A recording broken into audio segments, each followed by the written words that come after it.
ఒక అందమైన అడవిలో ఎన్నో పక్షులు కలిసి జీవించేవి. ఆ అడవిలో ఒక తెలివైన కాకి కూడా ఉండేది.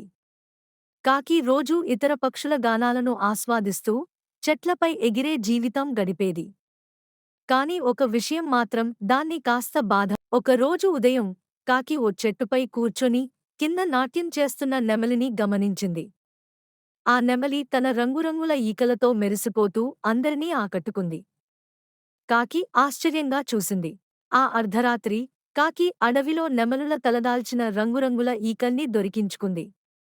అవి ఒక్కొక్కటిగా తన శరీరానికి అతికించుకుంటూ ఇప్పుడు నేను కూడా నెమలిలా కనిపిస్తాను అని ఆనందపడింది. నెమలు ఆశ్చర్యపోయాయి.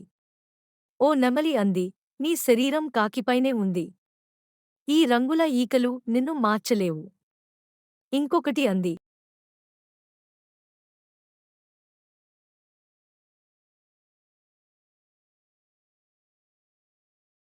అప్పుడు ఇతర కాకులు దగ్గరికి వచ్చాయి. ఒక వృద్ధ కాకి అంది, మా చిన్నా, నీవు తెలివైనవాడివి, తెలుగువాడివి.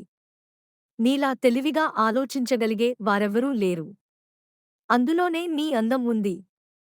అప్పుడు